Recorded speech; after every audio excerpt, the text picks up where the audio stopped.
This is the Kings Creek Podcast.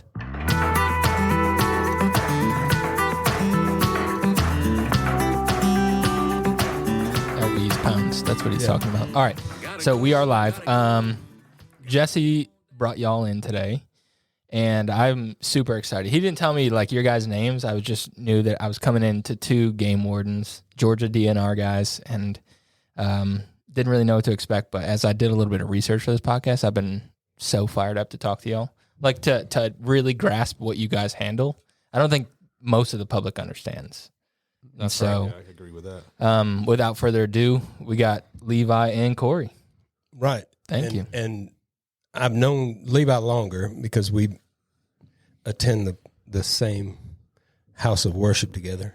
No, we go to church together at Warden, and I met Cory 2 weeks ago. It was right before you were going to go on your other venture for a little while, which I'm sure we'll get into that. But yeah, we talk about guests and things that we want to talk about, and I think this is something that obviously we have got somewhat of. No, I do. I've got a passion for all types of first responders and law enforcement and military.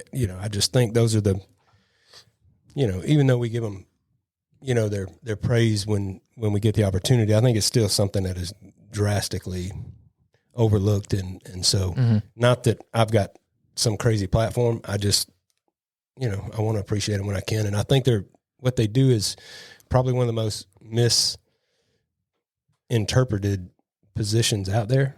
And I think that maybe if more people knew a little bit more of, the day-to-day and what these guys are going through, maybe they'll have a little bit better attitude towards them. And that's my goal, is just to answer some questions and talk about some of the, the responsibilities and things that they've got to deal with every day. Yeah. Before we get started, I'm going to have y'all introduce yourselves in a second. I just want to kick it off with like a crazy fact. And I was talking to Levi before you showed up, that each officer or game warden is responsible for about 55,000 people per game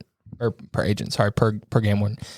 That's insane. Like, that's an insane number. Do you know what police officers are, like what that number is for police officers off the top of your head? I don't know the answer to that, but it definitely is not 55,000. No, I can tell you that much. If you think about it, like, I'm assigned to one county. Think about how many law enforcement officers, police officers there are in that said county. That's anywhere from city PDs to your sheriff's office, and then you got marshal services there as well. So, I would say that their ratio is far less than ours is. Yeah, that's just so impressive. But the troopers, are they under the marshals? No, so State Patrol is a state agency. So you got State Patrol, you got city municipalities, you've got county and everything. Yep. And then there's you. And then there's you. All right, so why don't y'all take a second and just kind of introduce yourselves and maybe why you got into doing this as a profession, game wardenship. All right, my name's Levi Thompson. I've been with the department for a little over 6 years now. I'll be honest with you, it's not something that I ever looked into doing growing up. I went to college, got a sports management degree, actually wanted to be athletic director. And then I took off to Kansas and I worked at a hunting outfitter there for a couple of years. And I just really fell in love with just the outdoor industry as a whole. Well, moving 16 hours away from home and just getting engaged was not really an option. So we started looking at some options here back home, and there's not a whole lot in the outdoor industry here. I kind of started looking into the law enforcement thing. My fiance at the time actually is the one that brought it up, kind of showed me some stuff, and I was like, yeah, let me dive into this and try it out, not knowing that it was so difficult to get into. And Cory can kind of feed into that. He's got a little bit of a different story. So I tried it out. I went into it with, hey, let's see how this goes, and I've loved every minute of it since. The educational side of it and also the enforcement side of it. That's amazing. How about you, Cory? I'm Cory Bohannon. I have a similar approach. I went to college to be a PE teacher and football coach, play football, play sports when I was in high school and everything.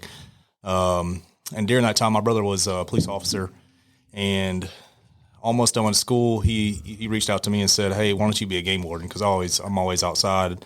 I love hunting, fishing, all that stuff. So the more I looked into it, the more I was like, hey, this is what I need to be doing, right? So I switched my degree to criminal justice, completed that, and then when I graduated, it was around 2008 time frame. I did my internship with DNR with some great guys, and I was like, this is exactly what I want to do.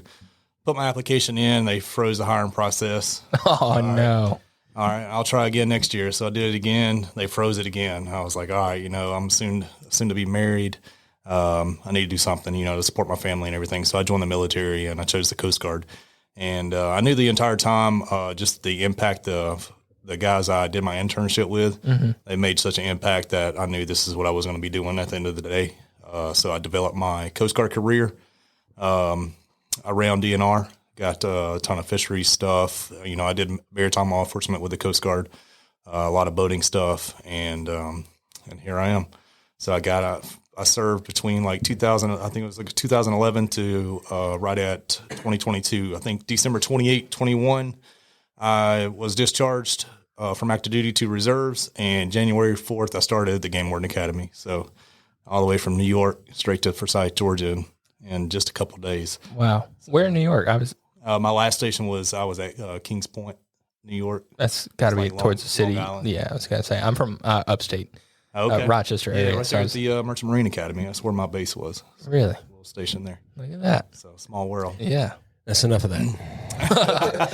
Hates the North. Jeez. I love the North. Yeah. There's a lot of cool animals to kill there. That was a line in the sand for me, so I had to get out of there.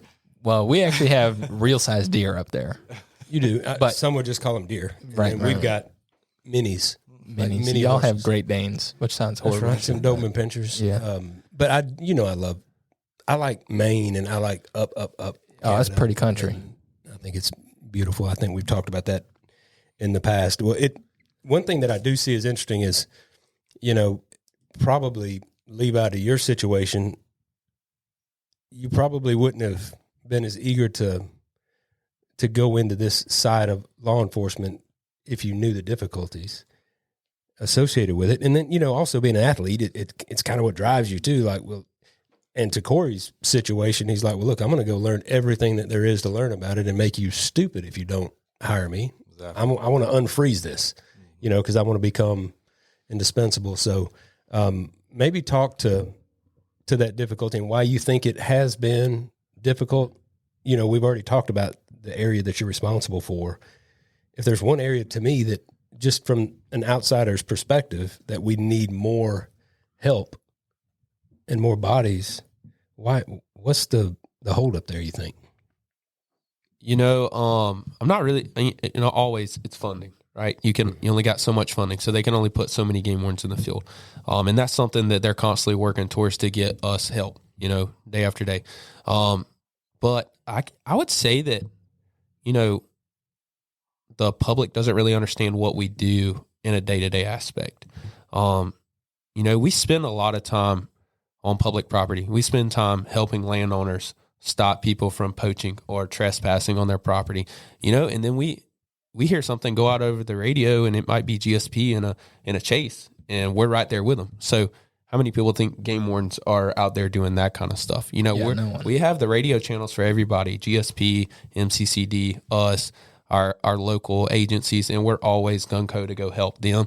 And, that is returned in tenfold for us, because if I'm out on a stop, if I need help, they're going to be the closest ones to me. My next closest game warden might be Cory, and he might be 45 minutes away, and he may be, 3 miles back in the woods trying to check on something. It's not a quick response time. So, just the camaraderie that we have, our agencies are really a small agency. I think we have less than 250 officers across the state, and that's everybody from administrative staff to headquarters to us in the field. We have less than one officer per county in the field. So we have that really small family feel. And it's awesome to have that and to know that your guys got your back regardless of what they're doing. Because Cory's going to try to come out of the woods as fast as he can to get to me, and I'd do the same for him. Well, I think, crazy. Speaking of that, what the situation, and you're always going to think it's probably a lot more grave than maybe what it is, because you're just thinking, that could be you in the situation that you're in at that time. You're like, if something went down here where I am, there's nothing. And I think about Richmond County, I think it's 200 plus officers right now. And there's 250 something in the entire state. Yeah, I was like, I did a double take on that number, and then he said the whole state. I said, what? Including admin. Yeah, that's insane. And probably, I would guess at least 50 to probably 50 admin, right? Each HQ at the different zones probably has a staff of 5-10 people. Yes, sir. You're probably looking at two per region. We have a captain and admin sergeant that's at the office consistently. And then we do have, admin help, but they're not post certified, so they don't carry a gun. They're just, strictly there to help us keep our paperwork together for us, and they are tremendous help as well. And then I would say we have 7 to 10 at headquarters that are law enforcement certified. So, wow, yeah, that's insane. There's a lot of work that goes into it, and everybody wears numerous hats. Mm-hmm. So let's go into kind of like what a daily activity or what you guys are capable of doing. Because if you go into this, and I'm looking at some fact sheet that the DNR puts up every year. There's a bunch of stuff from like search and rescue to aviation stuff, marine theft. There's just tons of things. So what does the daily activities include or can include? That's the best part about being a game warden. I always explain that to people that are seeking out information about the job. To me, that's the best part. It's not your everyday like traffic stops and stuff like that. You can be, depending on the season, you can be checking a fishing license. All of a sudden, you're dealing with a felon with warrants. The investigation portion of it, and there's always something to do. We do more with less, and that's what makes us great. I believe, because we're so good at our jobs, and there's always something to do. And as long as you show that initiative, you can be out checking fishing license, hunting license. You got your boating, recreational stuff. You got litter enforcement, and then just your day-to-day calls. You may be called out to dispatch an animal or take it to a rehabilitator. There's just a numerous, like Levi said, there's all types of hats that we wear. Right. Just in the past day, I've helped out GSP, and today I helped Columbia County out with a traffic accident, just to get them some help till they got other officers on the way. So, it's hard to say what's a day-to-day activity for a game warden, because you may have your day planned, but it's going to be derailed. So, but it's I can't say anymore. The best part about it is the team you work with, right? And you can always depend on them. So. Is there anything routine at all? Do you have it'd be hard for me if given a blank canvas every morning. You have like your seasons. We're ramping up for turkey season. So, we have our pre-activities is what I like to call it beforehand, and, checking land, and, there's 80,000 acres, in our work section of just core property alone. Around the lake. So that's a lot of area to cover. So you're checking on that along with your, the land that you have affidavits on, and those property owners are, expecting you to make sure that you're out there because they had previous trouble before. So there's a lot to do. So as far as daily activity, probably your normal things is getting dressed and doing your. That's so crazy that it's that. It's that open of a canvas. And as a game warden, you as you get to know your area as well, because you have to be very close to your area, your community, all your local law enforcement, everything like that. So you know your area well, where your activity is going to be at. So then you'll go. You kind of start from there, and then whatever comes, whenever the phone rings, you go for it. So. And I suppose you probably lean into them, the other municipalities to kind of work together with you to help you out with, if you see some whatever, or it's this time of year, just let me know kind of, so I think there's a lot of collaborative effort involved with. Yeah. One of the cool things is like you kind of monitor the radio and you hear these shots fired, calls come out, and you're like, oh, let me check that address. Oh, there's a duck swamp behind that address. It's not necessarily a criminal issue. It's somebody's duck hunting at 6 o'clock in the morning. And I'm like, hey, let's hop over there and go check that out. Because they're pretty close to some houses, who knows what might be going on. They might not supposed to be there. So, that's one cool thing. And then you really have to lean on your memory and taking notes from the previous year, because you don't catch every poacher.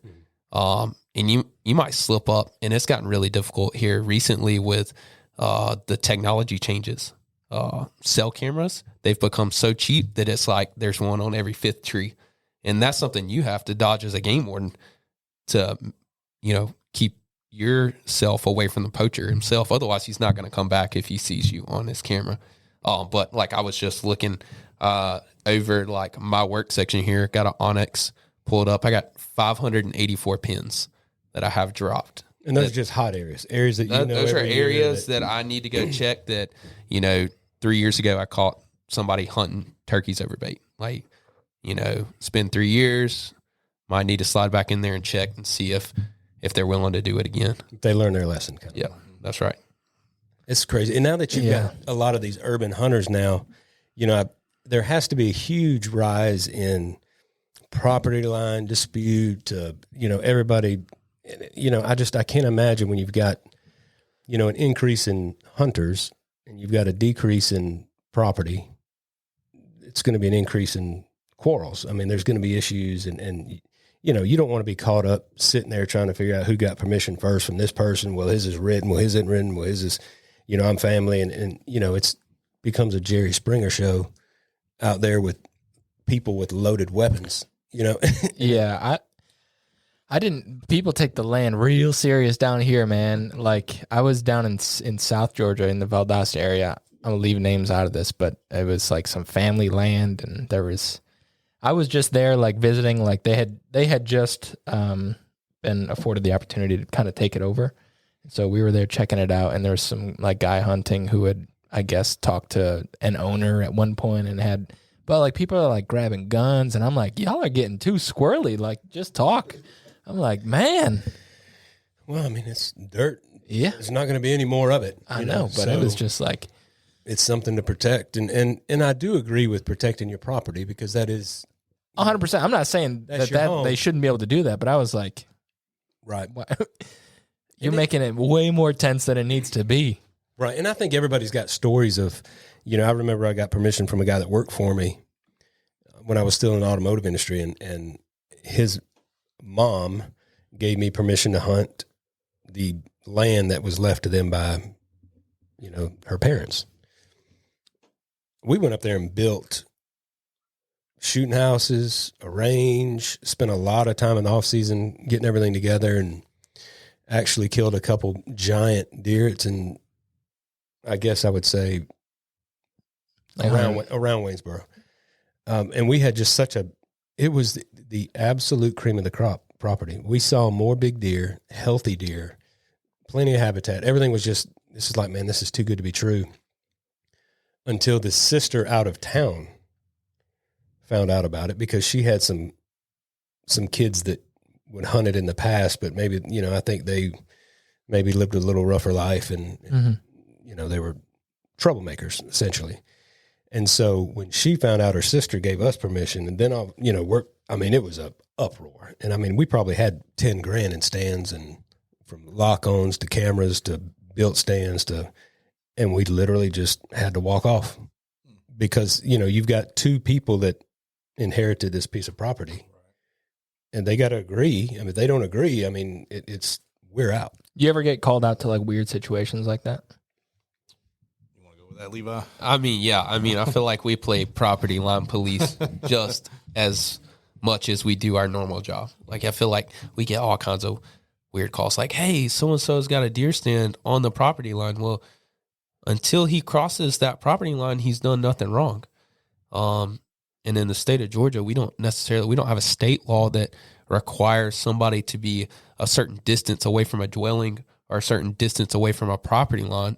So yeah, that's a constant battle. Yeah. And another misconception is, a lot of states have right to retrieval. You shoot game, and they have the ability to, go get their game regardless of where it goes. In Georgia, you can't cross that property line until you gain landowner permission. And, that can be kind of difficult, especially if it's a piece of property that, say the person lives in a different state or just a different part of Georgia and you don't know them. And, Cory can attest to this too, but, if you have that issue, give us a call. We'll see if we can track down who owns that property. We have ways to get telephone numbers and stuff like that. We're all about helping people get their down game, but you just kind of have to think about that when you're hunting this 2-acre tract in the middle of a subdivision. If it goes running across 10 people's yard, technically you have to gain permission from 10 landowners to go get that game. Right. That's right. And that, to me, that is we had that situation here pretty close by during the season, when, and I basically told my guy I said, just get out, go eat, wait a couple hours. It's just, you can't afford to push them in any in any case, in my opinion. I think you need to respect that situation. But when you're locked up in property lines like we are around here and like some of these subdivision type, this isn't your conventional hunting right around here, but there's slivers. But as we've learned in the past 5 to 7 years, these slivers produce some pretty good deer. And so, I was excited. And then when you're arrowing a deer, you're shooting them with a bow. It's not a pleasant experience for a lot of cases, and with everybody involved, I'll say, not just the animal, but, you can make it very humane if you practice and if you do what you're supposed to be doing. But there's a lot of people slinging arrows these days that I wouldn't want to be around. And, I shot one in South Georgia with an arrow through the back, almost like where you hang them up, like right in the tendon. Yeah. In the back tendon. Oh, okay. Poor old dude's just running around with a freaking arrow through his leg. And so it's, there's cases where you can hit branches and stuff like that. Hem them up for that. Right. Come on, get them. It's just a bad, when you see stuff like that, dude, it's bad because, as hunting popularity continues to grow, and you would think that around here it started pretty high anyway. And then now that it's growing more and more and more, and then we've got these guys with this urban hunting, and there's going to be some. I'm literally surprised there's not more issues, and there's not more people hurt. Right. I would say there probably is, but I'd like to say there's more hunters out there that try to handle things that on their own the proper way, and then obviously you have those hunters that can't handle it on their own, and that's when we get called in. So for me, I'd like to say there's good ethical hunters that can do it the right way without having to call us, but we don't mind being called at all. So right, that's just a part of the job now. Yeah. And so we were talking earlier too. I want to get in.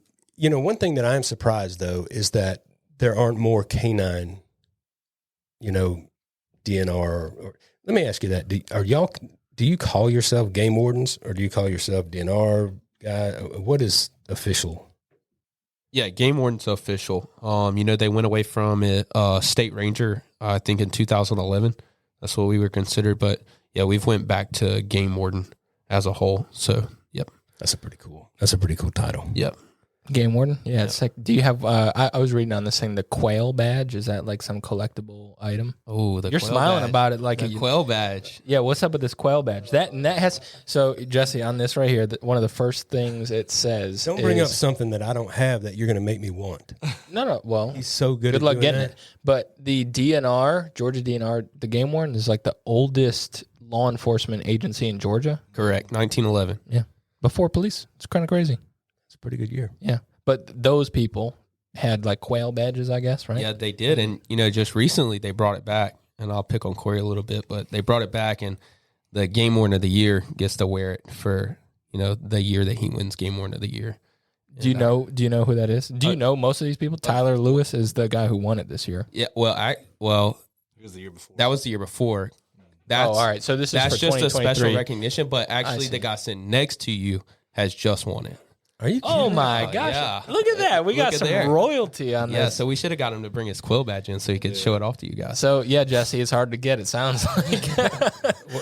All I'm hearing is I've got access to it now. yeah. Definitely bring it by. and That's let you all look I've at it. heard. That's so cool. That's cool. It is a beautiful badge. So Well, I see a dog there, but I think that would be something that, because there is a lot of time in the truck. There's a lot of time walking around. There's a lot of lonely times that, a nice, getting to rely on that dog to have you back would be something that would probably be top of mind for me, along with a bunch of weaponry. But I'm surprised that more DNR guys don't, and more game wardens aren't operating as canines.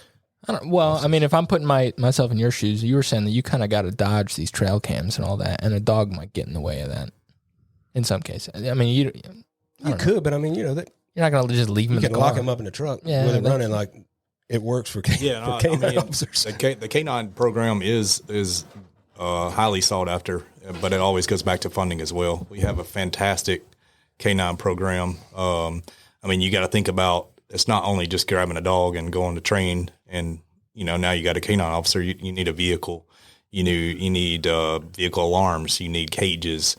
There's a lot that goes. So you're into it. $150,000 plus, you got the vet cost, you got food cost, and just in your regular maintenance and time for that game warden as well, because he's just not a K9 officer and does only K9 stuff. He's also doing game warden duties as well. You'll see a K9 officer on a boat. You see him in the field. Like, he's still doing his job as a game warden, but that's almost like a collateral duty as well. Right. That spawned two questions in my head, and I'm gonna go with the first one because you're talking about funding.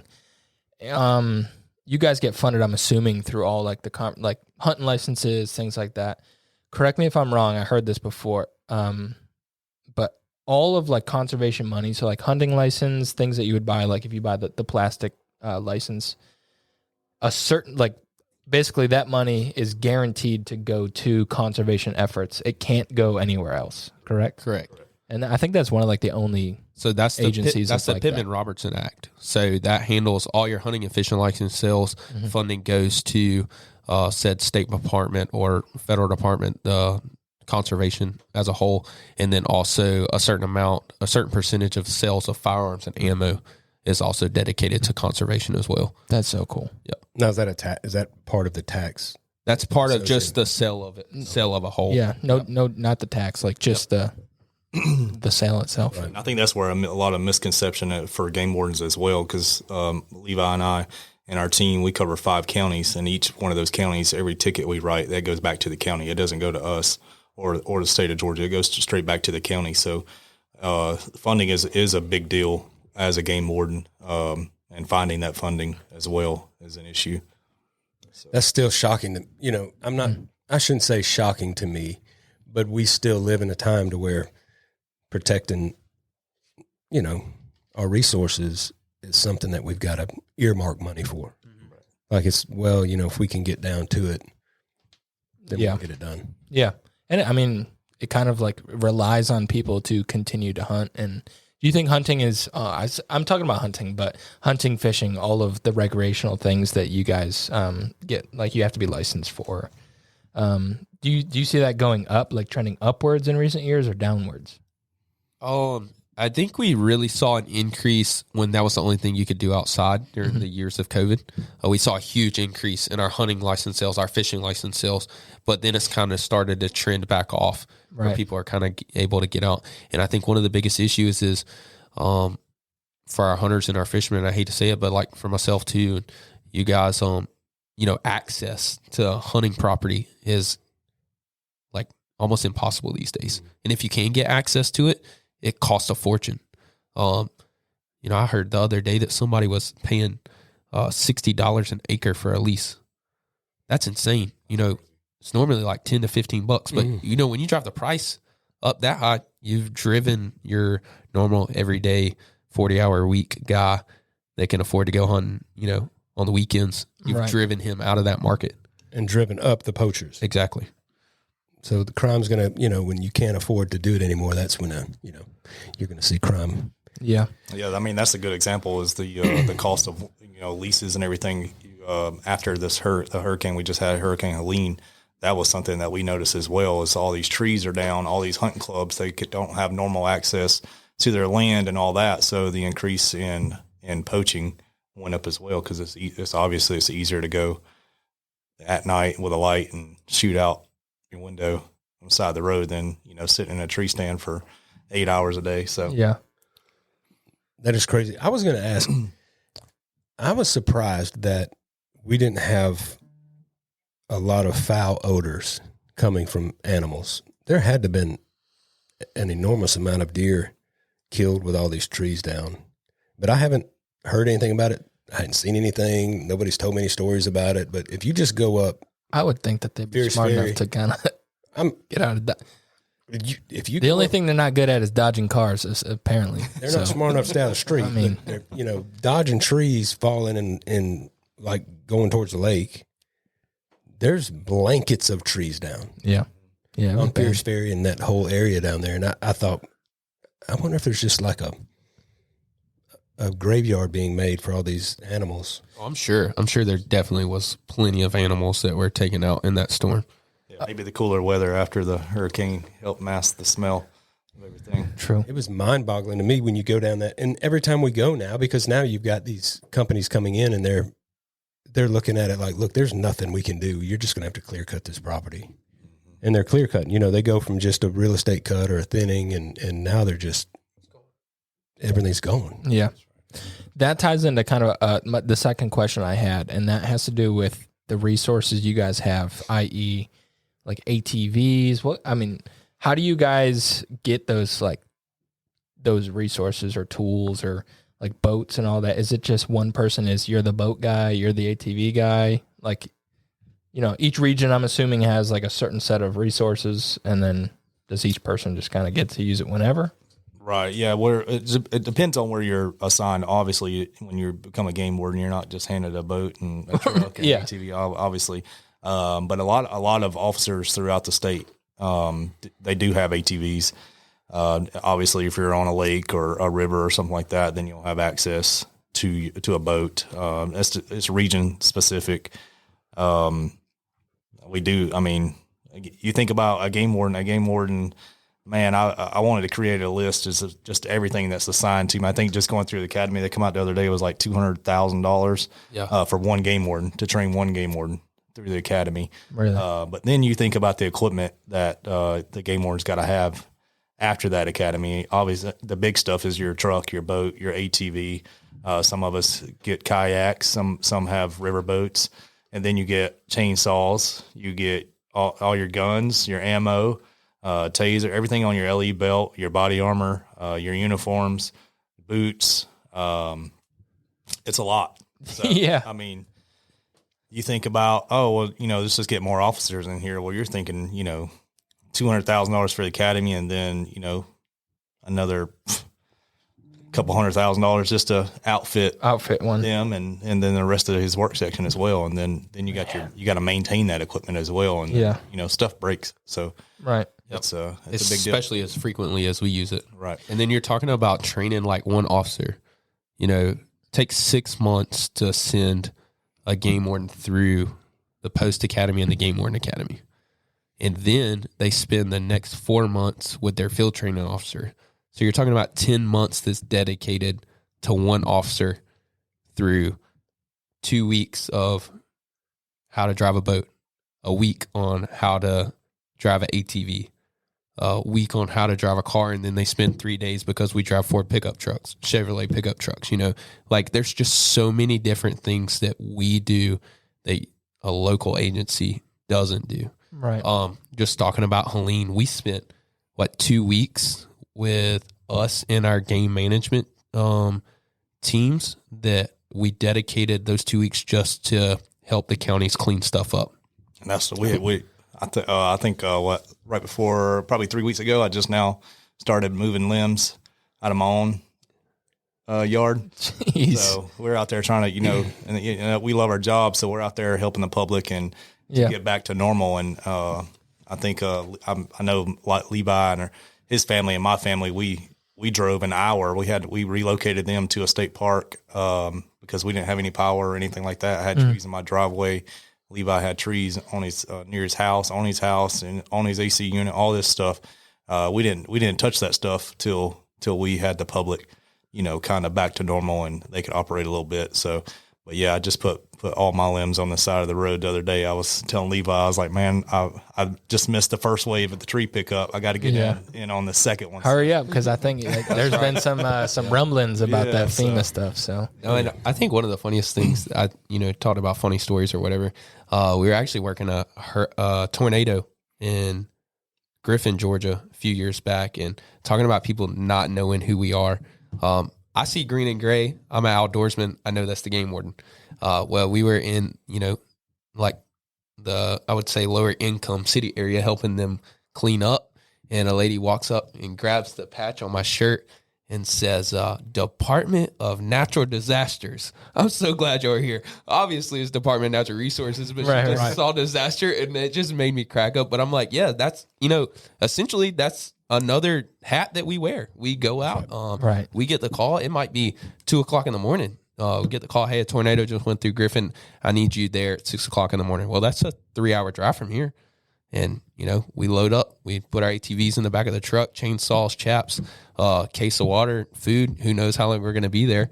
Throw a cot in the back of the truck. Several times we've slept in the back of a truck or in the cab of the truck because we don't have anywhere to stay when we get there. And we just take off.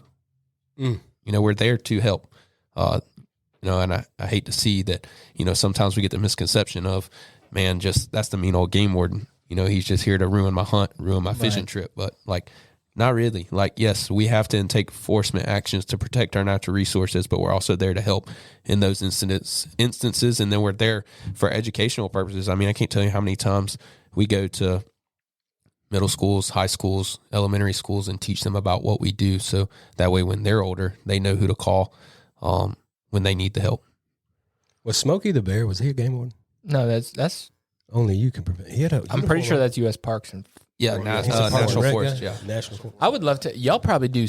I would assume that y'all do a lot of interagency or agency training, with different agencies, like U.S. Forest Service and all that. Do y'all collaborate with them at all, or no? As far as training, not as much as you probably think, but as far as working, often. Everything you can think of. I mean, we all the way down to animal control. Right. I mean, I had a huge case last year just working with animal control because they found a dumped deer. So, and then it turned into a big case. So, I mean, if whatever agency you can think of, we probably have helped out. That's so cool. And in turn, they've helped us out tremendously too. Yes. Right. For sure. It's kind of funny how that works. Yeah. If you help people out, they want to help you out and everything works a little smoother. One of the things I guess we wanted to talk about on here was that, how do we get rid of this stigma that you're just a bad guy because you're mad because I'm shooting steel shot, I'm not shooting lead or whatever the case may be. And to me, it's amazing that we still have to have this conversation because it's what's right is right, what's wrong is wrong. But yet it's always the policing and the accountability that comes with that people want to jump up and down about. I don't, and I'm not going to speak for everybody, but I kind of enjoy having game wardens. I mean, we had one at the last property that we had off of, it's not too far from here. And we had a pretty decent relationship because there was so much. I mean, I'm up in a stand with a, set to archery, to bow hunt. And there's people shooting automatic weapons behind me, this essentially, the meth population. And I'm like, it makes you nervous going in and out of the woods. And you have spent this money to get this lease. And then you feel like you got to tippy toe in because you've got people doing who knows what in the woods, finding grows and all kind of stuff. But yet you guys, I think, get a bad rap just because you enforce that. And I think it's no different than law enforcement. I mean, essentially, at the end of the day. I wonder how many people do you think understand that you have full law enforcement authority? Like you have the right to essentially arrest people, right? Or maybe not arrest, but detain. Yeah, well, I mean, we have it all. We have full arrest powers. Yeah. We have it all. I mean, I think that people that know what we do understand that, but Yeah. then you have the same, like I just said, you have people, I mean, I can't tell you how many times I've been called the dog catcher. Like, I'm not the dog catcher. Like, I just, But you could. yeah, no, for sure. Yeah. And then you're talking about the misconception of like the mean old game warden. You know, I think that really honestly falls on the game warden themselves and their interactions with the public and how we handle said interactions. Like, you can handle a situation and honestly just be just straight to the point and do everything inside policy and everything inside law that you're protected by. And it may not give you the perception that you want as the game warden. Whereas you could handle something, said same situation a little more gingerly. And then that person turns around and calls you 3 months later because he just saw somebody slip out of the back of a pickup truck and into a field, and the truck took off and left him there to poach. Mm-hmm. So, I mean, it's kind of like a give and take in how each game warden handles their own situations. I will say, I'll give them a shout out. Our Sarge is huge on that. Everybody treat everybody like they're human. We're human. We're hunters. We have families as well. As long as you're treating somebody with the respect that you want to be treated with, you're going to get it in return. And he's preached to us. You know, we're not out there to write a ticket. So, and he said it, and it's happened to me on numerous occasions to where, you know, somebody messes up and they admit to messing up, and I handled it at the lowest level that I could, and in hopes that you know, they learn from their mistake, and then boom, there, just like Levi said, weeks later, months later, or it could be a year later, they just called you, and now you have one of the biggest cases because you looked at that person like they're a human being instead of a violator, basically. And to touch on your, like, the misconception of the stereotype of the mean old game warden, we talked about this a little bit before. Out of 1.1 million licensed anglers, only 35,000 had gotten checked. That's only 3%. So it's funny how it's the negative people that shout the loudest. It's what it seems like. And it's like, dude, that's not even 3% of anglers. And it's about the same percentage for hunters too. I think there's 800 and some odd thousand licensed hunters, and only 27,000 got checked. So it's not like you're out there just like pestering people. Exactly. And Sarge said the same thing. You'll get most of your complaints by writing somebody a warning. And it's just crazy how that happens. You help them out, wrote them a warning, and they still, complain on you. So do the right thing the first time, and you won't have to be in that situation, honestly. I think it's a lesson in life in general. Yeah. It doesn't matter what you do. If you treat people, and I don't like saying if you treat people the way you want to be treated, then everything's going to be, because look, I might not can treat you the way I want to be treated, especially if you're in an authoritative position and you're trying to enforce the law or you're trying to educate. I mean, and that, to me, I've got more of my interaction with game wardens has been from an educational standpoint, not from this is right, this is wrong, you're doing this, what are you thinking? It's just a lot of reminders. And I think maybe that's how a lot of them that I've dealt with in the past, we're not here to bust anybody's rear end. We're just here to remind you that yada, yada, yada, yada, yada. And as long as there's not any problem with this, y'all keep your eyes up, call us if you need anything. And that's kind of it. And we give them access to the gate. We give them codes so they don't have to cut the locks off and all that kind of stuff. So, and it's always been positive. Because, I think that bad people are going to find a way to be bad anyway. Yeah. And good people make mistakes. And I'm not saying that bad people don't make mistakes, but I think that a lot of education helps, prevent things. And I know I was shining my headlights pulling into our hunting club, and I would always just make a wide turn into the hunting club, and I'd look to see what's in the field, especially because that's where our pinning board was. We parked on one side of the road, but we had to walk across the street to a pinning board. And so it was like I would kind of shine over there to see if when I'm walking in, am I going to blow the whole field up? What's going to happen, And so you kind of just look for some eyeballs and what have you. And it happened to be one time that, one of the game warden happened to be there.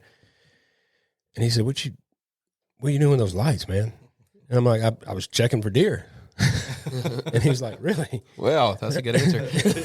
He said, well, I thought you were, which is why I'm asking you. And I'm like, what's wrong with, I'm just looking, anyway, when I explained it to him, he said, look, dude, I understand. The program, but I think a lot of people don't understand that, he explained to me the difference in harassment and a lot of terms that I really have not associated with me just shining lights, enamored by deer, just looking at them.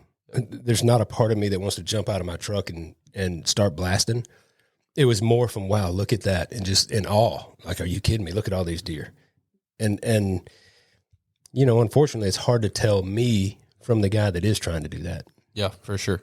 And so can you explain a little bit of that situation and this is from UPS Brandon. He said, ask one question. What's the big deal with shining? We just look and I'm like, are you meaning shining and shoot? No, just looking, and what's the big deal? And so is it the distinction between? Well,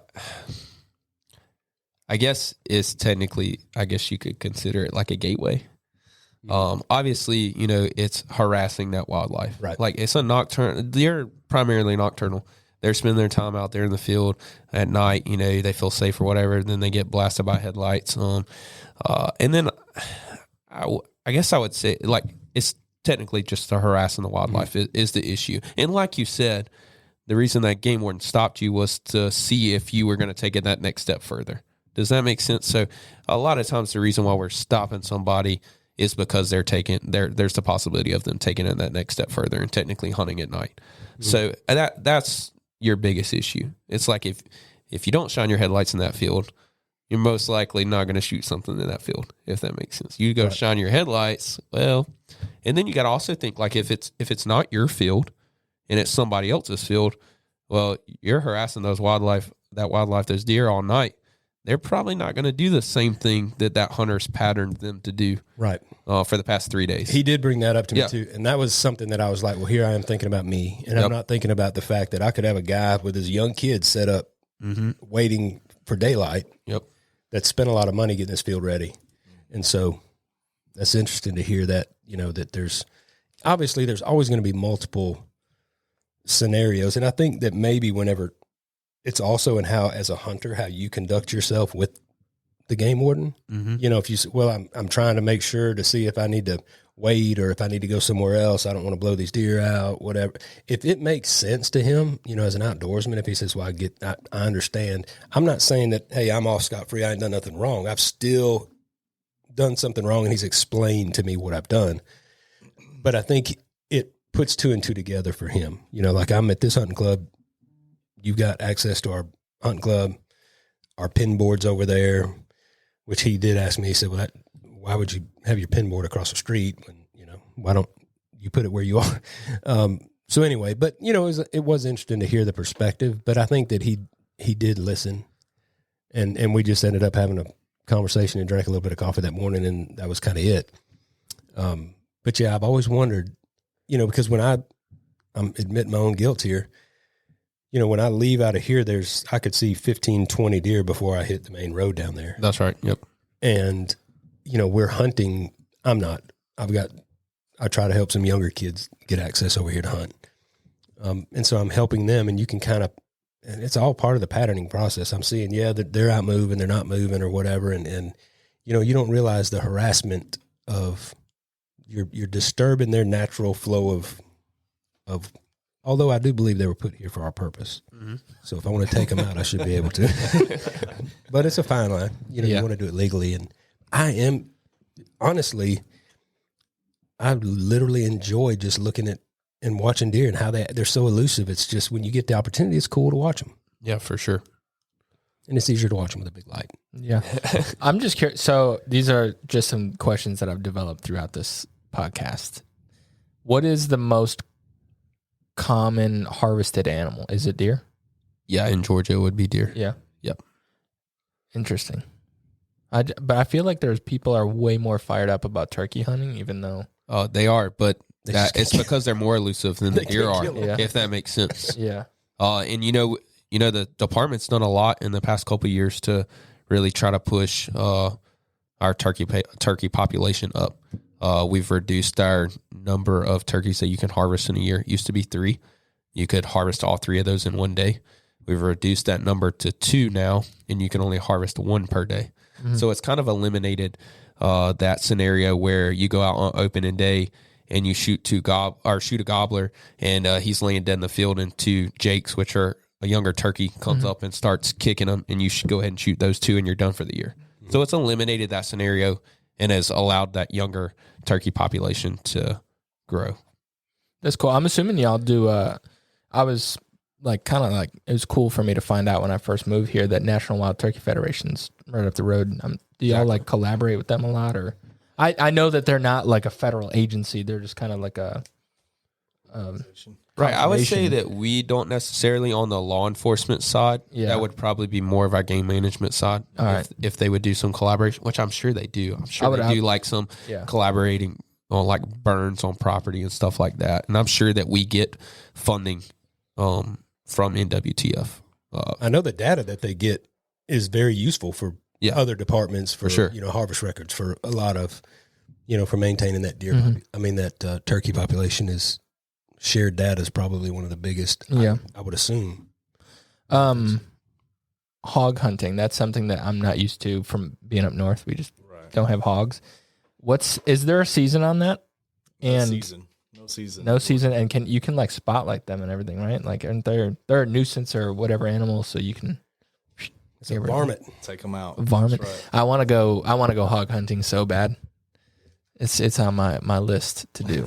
So I think it's a common thing that a lot of people really want to do till you get out there and do a lot of it. It's fun.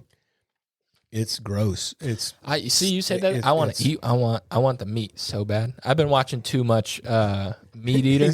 I've been watching too much Meat Eater, man. You don't want the meat. No, you don't. You might want to eat like if you have kill a small one. The meat's not terrible. That's what I've heard. Some of those big ones, man. You really think? You think that too? Oh yeah. Oh, I know that. Them as a nuisance. That's it. You cannot get it out of them, bro. No, there's nothing that gets that out. I guess I have to pig try. urine. It's like eating. To me, it's like eating boar urine. It's like they're like. I would say like 5 to 10 times gamier than a deer. Oh my it's gosh. Miserable. The texture's even wiry. I don't want no part of it. Even people that do, got to have meat cooked. that's why so many people trap, feed them out, and all that. I mean, Yeah. you can buy ham way cheap. There's so much I want to try though. I watch a lot of the Meat Eater show, and I just think it's really cool. Like, because I just like the creative side of cooking, and I like the outdoors aspect. So I was like, it's just a really cool blend to be able to watch it. I want the beaver. Apparently, beaver's really good. I'd love to try beaver. According to Steve Ranella, but I mean, he's getting paid millions of dollars to tell you that. Right, you just need to go to like a wild game dinner and get your fill. That's right. If you have the Steve Ranella cookbook, Yeah, I do. have you tried the turkey Uh-uh. sausage? Is it good? Yeah, stick with it. It's a turkey apple sausage or something like that. I've seen Stick that. with that. That's probably my favorite. That's my wife's favorite as well. So. Yeah, I mean, there's things in there that I know you would probably never want to try, like the pickled pike, essentially. But down here, you'd use pickerel. Well, that is not as You wouldn't to me. It's try not it? as big It's of not. a deal. It's not as pungent. Yeah, I don't mind that. I don't.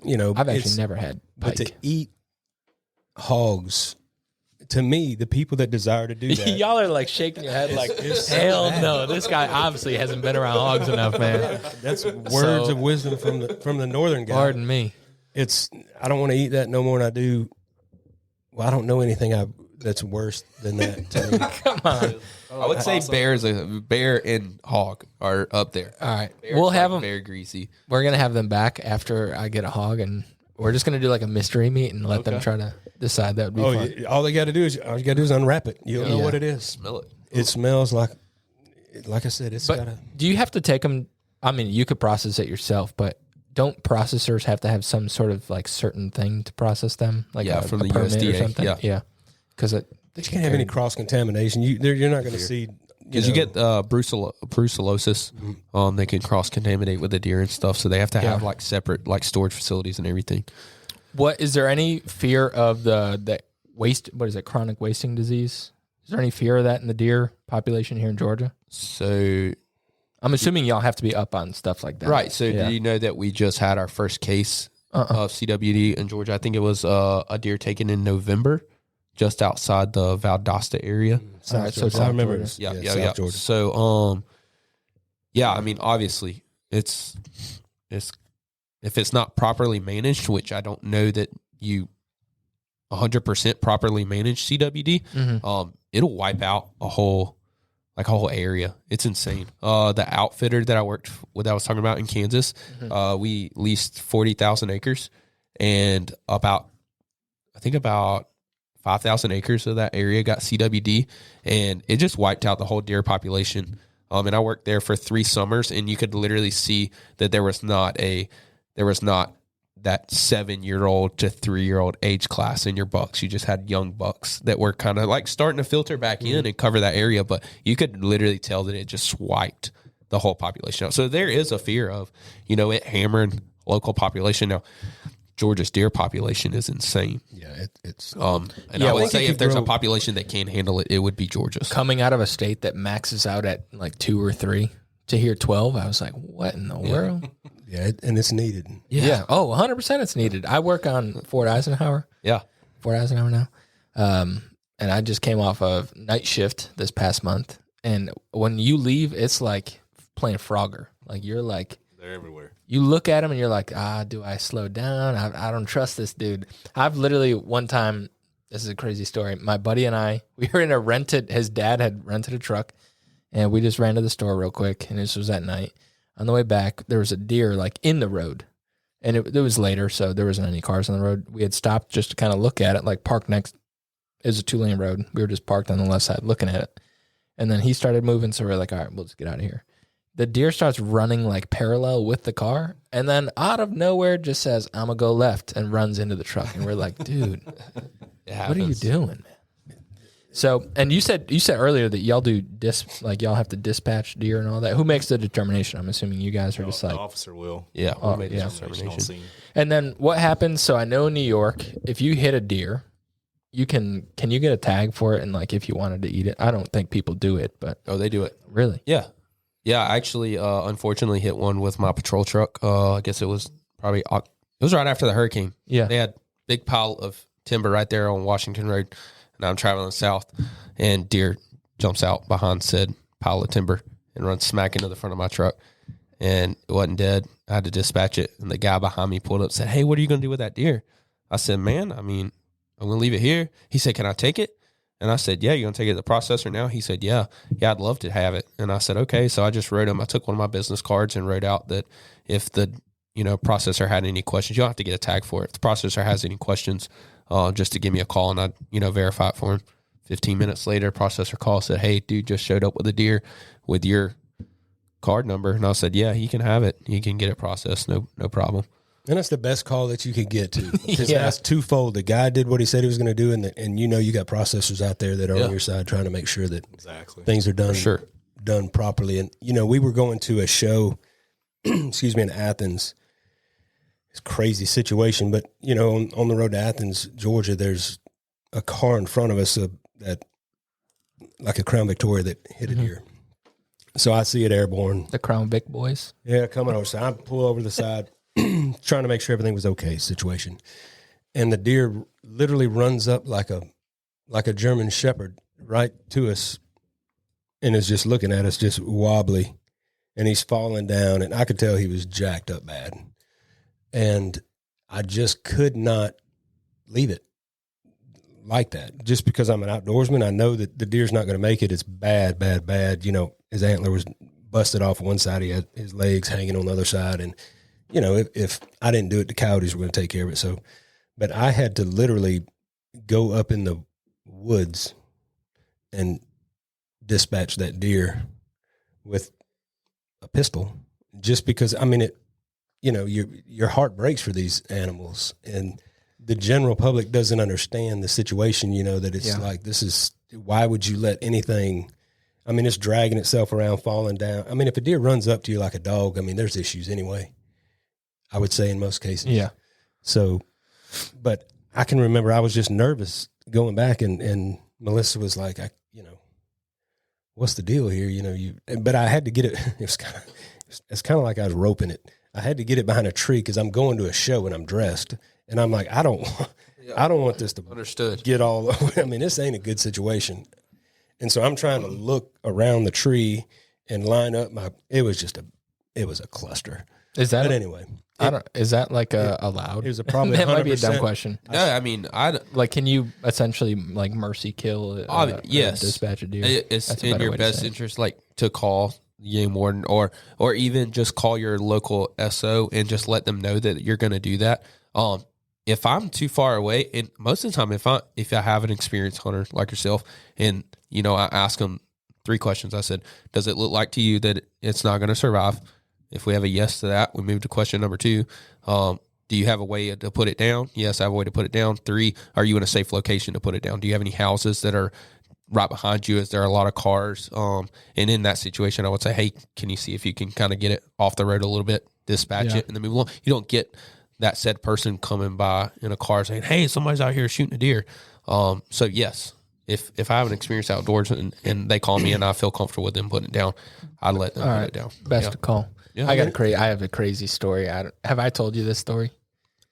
About I need my more friend. information. I can't. I'm not doing names, but this is one of my favorite stories of all time. So I have a coworker that I work with who. Yes, you did, and it's hilarious. So he maybe 120 pounds soaking wet, combat vet who's kind of disabled now, and he doesn't look like the type that if you heard the stories that he'd saying, you would be like, you're lying. Anyways, I went to his house to return something that I borrowed, and a car hits a deer right in front of his house. We never saw the deer. We saw 2 deer take off, so we thought maybe the deer was fine, ran off. My buddy peels off and walks over. This is on Hardy McManus in Columbia County. He peels off to go and see if the people in the car are okay. I'm not going to be the bad guy and just leave. So I was like, all right, I'll go walk up with him. I'm behind him at this point, and he gets maybe 10 feet from the car, and the car takes off. So he's like, I guess they didn't want to talk to me, whatever. So he picks some debris off the road. Now we're on the other side of the road. He's behind me now, and I'm in front because we turn back to head back to the house. And I hear I just hear, and I look behind me, and I just see a head up out of a ditch. And he goes, hey, Mike, come here. So I'm like, what in the world? I walk over there. As I go over there, so this guy grew up in like country Texas, like just, I don't know, a lot. I walk over there, and he's got this deer in like a headlock, like holding the head up. And with the other hand, he's got his pocket knife open, like getting into the heart and like dispatching this deer. And I was like, what is going on? I have never experienced anything like this. And he's like, it's okay. Like, he's doing the right thing. It obviously had been blown up like its spine or something. It wasn't moving. But I was like, I can't believe this guy is doing this, And so It's a story he would have told you that you wouldn't have believed that happened. yeah. That's right. So Yeah. Hey, I can give you a everybody has little their bit better means. details, but it was like, I was just like, I need to leave the situation. And the best part about it is he's in a company shirt on a pretty busy road with a knife out and a bloody arm. And I'm like walking next to him. I need to leave, dude. So yeah, it was, I wanted to make sure that it was legal before I said that Before you story. told the story. I like how he keeps following up. Hey, is this legal? Okay, Yeah. let me. Well, I I've got a got a story I story. can tell now. Yeah. And and the guy really appreciated it too. That was that hit the deer. Yeah. Because you could tell real quick that if there was anybody that was going to dispatch that deer, he would have been way at the bottom of the list of people that could do that. Yeah. And yes, I guess I could honestly say that you would wish for any other circumstance other than having to handle that circumstance at that time. I mean, it's not something that you 100%. you look forward to doing, and you just want to get it up away from everybody else, somewhere where he peacefully can go and But I think that a lot more people than we give credit to they've got that maybe that sense of obligation. Mm-hmm. They just fortunately haven't been put in that position, but. For the most part, kind of like everybody talks about, our generation is bad, and this kids coming up are going to be horrible. I think for the most part, we got a great generation of kids coming up. For sure. I think the parents have got a lot to do with it, and maybe the parents are degrading quite a bit, but the kids are still brand new like they were 100 years ago. And I think that through these conversations like this, responsible out, and I don't like it always just being hunting and fishing, because there's a lot more that I know that goes into the outdoors with hiking and with kayaking and outdoor recreation in general. Mm-hmm. To get some of them whack jobs off the water would be a blessing to me. You know, if you're out there with your family just trying to, you're in a 24-foot pontoon boat just looking at sunsets and you've got people jumping your wake. Yeah. You see the need for it. Might be a really dumb question and an ignorant question. Have you guys ever came up on a moonshine mill? No, I can't say moonshine mill. A moonshine still. Like weed grow, yes. Yeah. Yep. Yeah, not moonshine though. Probably a lot of meth. I would have to say part of me would be like, maybe not. Let me try the product before I. I'm just playing. Maybe I don't know. That is illegal. Yeah, I'm playing. I'm playing. Come In case you're wondering. No, yeah. I got a that. funny story about the weed grow though. Local SA I was working somewhere else, and a different part of the state. Guy had a sign out in front of his house that said snakes for sale, and we were like, the local SO was like, we're not messing with that. Like, call the game warden. Obviously, call the game warden if it's got anything animal related in it, right? So we go and the gate's locked. I'm like, this is kind of odd. And we see a guy. We hit the siren on the truck a couple of times because there's a car in the driveway, and a guy runs out of the back of the house, peeks around the corner, and is looking at the truck, and he's like, oh crap. And he runs back, and then he starts running back and forth out of the house, obviously really suspicious. We're thinking he's getting rid of the snakes that he has for sale that he doesn't have a permit for because nobody at that residence had a permit. So we hop the fence, run down there, and we catch him. And he's not getting rid of snakes. He's getting rid of all the weed he was growing in his house, in the basement of his house. Oh, my gosh. And then we went out behind the shed, and he had 50 plus plants that he was growing back there. And his indicator for when he had stuff ready to sell was his snakes for sale sign out there by the mailbox. And that's what got him caught. All trying to sell some dang snakes. Yeah, so you never know. I mean, game wardens get into everything. Now you're going to see every snake's for sale. Yeah. Well, first off, I would say that's probably an uncommon sign to see. That's right, exactly. Not a lot of snake salesmen I know. Which is why it stood out. Yeah. And you just can't fix just dumb. Maybe a tomatoes for sale sign or something a little bit that. more reasonable. Yeah. Snakes for sale. You'd be better out putting Beanie Babies for sale. Wild oregano for sale. Something, Something that they... What are some other stories, some fun stuff that's happened? Some fun stuff. Well, you should tell the story about your Dollar General experience and then going up. That has to be good. Anything that starts at a Dollar General. Dollar General's got to be good. Yeah. So obviously, I was a newer game warden at the time, and I'm all pumped. I'm going out on my we call it night hunting adventure. That's what we call it as game wardens. Obviously, we're people hunters, but our night hunting adventure. I got a decoy with me, all this stuff. Got my bag ready. Got a spot picked out off of a complaint in Lincoln County, and going down the road, and I'm looking. I got my decoy head in my passenger seat, and I keep looking over, and something's just not right. And then it finally clicks, and it's like, all right, I don't have something for its eyes to be reflective. Yeah, something for its eyes. If you put a deer up in a field and eyes don't reflect when you shot it, something wrong with it. Yeah. It's like, all right, I got to fix this. So I'm like, all right, well, I'm headed towards Lincoln County. There's not many options. I'm like, well, let's go to the dollar store. They got everything you need. So I roll in there, and all I could find is some bedazzled diamonds. That's right. So I buy me a 300 pack of those. I only need 2. So if y'all ever need some of them, I got some of them still. But I come out, and there's 2 fellas in a truck, a boat, and some camo, and I'm just friendly guy talking to them, and all of a sudden I asked them where they were hunting at, and they're like, okay.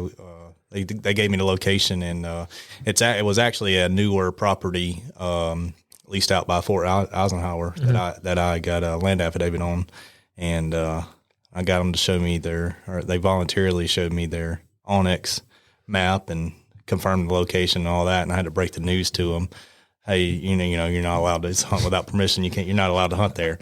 So in the dollar store parking lot, story gets better. Dollar store parking lot, struck out a couple tickets there. I'm like, all right, this night's going pretty good. All right, and then I roll up to my location over in Lincoln County, and I come around the turn there, and the dirt road shoots off to the right, and I see this truck not parallel with the road. They got their lights and a go light shining into the timber. And I'm like, crap, and snuck up on my night hunting folks. And so I slow down and try to slow down to for them not to notice me, but they notice me and they start easing off, and they forget to turn their light off. So I make the stop and everything, and I roll up to the driver's side and make sure they're not lost or anything like that. And I notice the go light remote is on the center console. They got the driver and passenger has a rifle beside them. And then, so I go ahead and tell them to, let's take a step out, separate the people and the weapons. And then as soon as he opens the door, he has a pistol in the side door there. So as I'm talking to them, they're under 21. They have a cooler full of alcohol. They have all this equipment, a bag of corn, and they had 2 rifles, a pistol, and a shotgun. Shotgun was in the back seat. The rifles were loaded. Pistol was loaded. Shotgun wasn't. It was cased up. But I ended up charging them. And the complaint was two younger gentlemen from out of town coming in, baiting the area during the day, and then coming back at night and shining and shooting deer. So they fit the description pretty well. Couldn't get it more accurate than that. And then interviewing them and everything. And obviously it goes back to treating them respectfully, right? Obviously they set out on an adventure to go kill deer at night, but they had some other adventures and, drinking, and they were both under 21. So I treated them with respect and ended up charging them with the big 3, hunting at night, hunting from a motor vehicle, hunting from public road. But in talking to them, I could have also charged them with possession of alcohol underage, and but I didn't. So I made that call. They weren't under the influence as well. So with this job, it comes a lot of responsibilities, and you get that officer discretion. So long story short, the dollar store parking lot was a good night, and I got my first night hunters, and I called my guys. I was like, man, I don't know if this is supposed to go like this, but this is easy. It's too easy. I said, absolutely not. If you did stop those guys and write the tickets in the Dollar General parking lot, you would have been sitting out there setting up your decoy when those dudes rolled through and said, look, we called the game warden before he could catch us. Yeah. 100%. No, this is way too easy, because previously I was out towards Lake Oconee, and I rode with another. He's a sergeant now, and man, we sat out there. He, because he got a lot of night hunters every year. He was big night hunter, busting night hunters, and we sat out there for hours and hours and hours. We never got one. So he was the second person I called and said, man, we never had to sit out there. We just had to ride around to the right spots. That's so good. But I just don't realize how brazen people are. Oh, they, and it's not the most, I guess you would say, the intelligent percentage of the population that this happens to, but it's, I can just see walking up to the car and you just want to be like, come on, man. yeah. What are we doing? But like he was talking about, he got that complaint. It's not an area that you would think like, oh, there's people hunting at night in this area. It's not a big ag field. Mm-hmm. It's just one little bitty stretch of a dirt road way off in the boondocks, basically. Yeah. Like not an area you would, as a game warden, go check for night hunting. So it goes back to, you have one game warden per county, maybe 2 if you're lucky. But it's the community of law-abiding hunters and fishermen and boat operators that help us do our job. And that's why we have to have that respectful relationship with the community and be out in the community and, do our educational programs with kids and go to career days and go to, safety day at Lady A Park. All those things that we do help us in the long run. And that's why we do those things. Right. I love it. Well, we have come up on about an hour and 15 minutes. So if you want to say any parting words, for me, it's just thank y'all for coming, and thank y'all, more importantly, for what y'all do. I think it goes under-recognized, and hopefully we could change the script on that a little bit, at least get some people who listen a little bit more information and know how to help y'all. Yeah. And I wanted people to understand there's people out there also that, we've got people in place to help. And if you've got an issue with a lot of this, the topics that we discussed, just give them a phone call. Don't be afraid to call. And if you're unsure about something, ask them. I mean, I've not, there might be one game warden I've come in contact with that, is less interested in explaining himself as others are, but after they do it for 20 or 25 years, they kind of get, they might make an assumption that you should know that by now. But I think that there's not a bad question. And if you're unsure about things, they're a wealth of knowledge. They're there to protect you, and they're there to help you, and they're there to, to preserve this thing that we call hunting and fishing and outdoor activities that we love to do. It doesn't take long for a lot of bad situations to really ruin that. And so I think we're fortunate that we live in a time that we do have the ability to hunt and fish, and all these are privileges. I mean, they're privileges that you just need to monitor. I did know my son came up to me the other day at family dinner Sunday night. We had a birthday gig at the lake.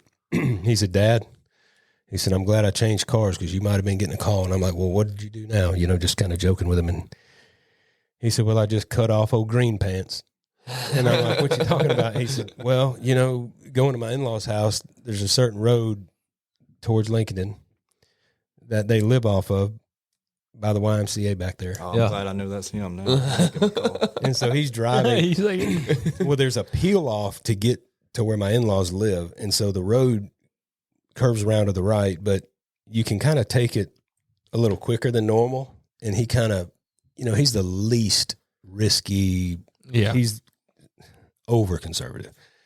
But he's like, "Yeah, I wanted to go ahead and drop my old left front tire down in there and hit the little transition area." He said, and about the time I got there, he said, "There's old green pants driving up, coming from the other direction." And he said, and I think I kind of cut in front of him. But he kept going. So I don't know, what the situation was, but that was you. Probably was. That's his neck of the woods. And I told him, I said, "Well, I will have a conversation with him in about a week. And so I'll be able to figure out what's going on," because it's, our decals on the back of a lot of cars and things like that. And he's one of the few that I've always told him, I'm like, "Son, and of course this was just me left-handed trying to manage how he drove and everything. I'm like, "You've got a pretty identifiable vehicle, and you represent yourself and our company." I was just full of crap, really. So you need to make sure you conduct yourself the way you're supposed to, because there's nothing like getting cussed out by somebody that's got a Jesus fish on the back of the car. Right. Yeah. And so I'm like, don't be one of those guys. Just, do what you're supposed to do. And so anyway, I say that to say but he got on his conscience. He told me right away when we were over there, because there have been times I've gotten phone calls that, you might want to check in. I ain't saying anything happened, but you might want to check with him and see if what I thought I saw was what I thought I saw. Yeah. So he knows, but I do appreciate you guys coming for sure. And Cory, I just met like I said, a couple of weeks ago, and Levi's a asset to us at church. And of course we'll allow Cory to come if he wants to come too. He's welcome. But anyway, I just appreciate you guys coming on. I know this is, we kind of had to jockey some times around because we do have, I want to bring up one more time, we have the man-to-man conference coming up the 7th and 8th at Warren. I did notice I talked about it on the last podcast, and I didn't say where it was. Mm-hmm. It's at Warren Church. But yeah, it's at Warren Church. Got some great speakers coming. We're going to have a big display set up there, and it's probably if we had to do one event, that'd be the one we'd do. Yeah. I mean, there's no questions asked. That'd be the event. Yeah, it's an awesome event. So I can attest to that. All right, well, let's wrap things up. I know you got the deer, not the deer, so you just got some hunting seasons, right? Some dates listed out there. Why don't we finish with that? Okay. All right. So one thing we do have coming up statewide is our turkey season. Private land opens up March 29th, and then public land opens April 5th. And that's something you have to watch out for. Something we recently introduced. And then I think a couple other things I'd like to hit on before we roll out is one misconception I see the most is that people think that if they wear their orange during firearm deer season, they can take it off when they get in the deer stand. You got to wear it from the truck to the deer stand the whole time you're in the stand, and then back to the truck. This big misconception there. And then if you're born on or after January 1st of 1998, you have to have a boater education course to operate on the waters of the state. What was it? What was the date? January 1st of 1998. Safe. Got to have that boater education course. They don't care to lose us old people. Yeah. But what about all that money we spent on camouflage? You got to cover it up. The deer are going to see. Man, deer cannot see daylight orange. See that orange. That's the whole reason that it's in play. I also want to, like, You can wear How about all fluorescent the- pink now too. Really? Yeah, pink's an option. I think you would look great in a Kings Creek pink vest I'm not afraid to do it. instead of orange, like instead you of can orange. Yeah, I think you should pull Just- that out this I'm year. gonna make you do it just to do it, and we'll get it on camera. Yeah, So that would be awesome. You can't kill a big enough deer to overcome a pink vest. Oh, I think you can. I think you can. yeah. I wouldn't be afraid to do it. Let's do it. Honestly. Hey, Let's do one thing I do want to ask: have we got people archery hunting turkey on core property? Yes, you can. But if we, I'll get with you after so you can tell me where to go. Oh, yeah. I got to get Mike a turkey. Okay. I have. Well, let's start with a deer's- shotgun. Can I shoot a shotgun on core property? Yeah. Of No, course. I cannot. Yes, you Yes, can. you can. Yeah. You can. There's archery only areas, but there's a lot of core property that you can use a firearm on, and we can get on that later. We got some good spots. Yeah, I got you hooked up. I tried to put Cory on one a what's couple up. years ago, and he wouldn't pull the trigger. Oh, that's, we're going to have to come back for that conversation. Yeah. We'll come back. We'll have wild hog on there among some other meat, and we'll see. We'll see what happens. We're going to do some tastings, and we're going to be podding, I think, at Man to Man. We are. I don't know. I'm just saying that because it makes me sound cool. However, if we are, and you guys happen to be a Man to Man, come over there and speak to us. Yeah, we will for sure. We'd love to talk to you. And the very last thing I'm going to say is if you guys don't mind, listeners out there, say a prayer for these guys. Yeah. I promise you they need it. Amen. Love it. All right. Jesse, Mike, I just want to say thank you for having us. Anytime you guys need something, just reach out.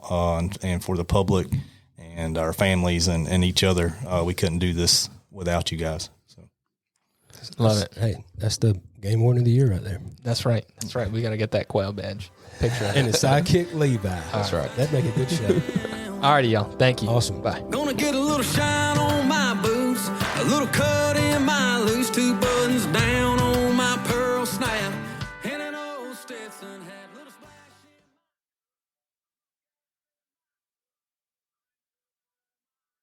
All right, guys, that's a wrap. Thank you so much for listening. If you would please leave us a review and a rating, that is how we get the word out about this podcast. And lastly, go check us out at Kings Creek Apparel. Thank you.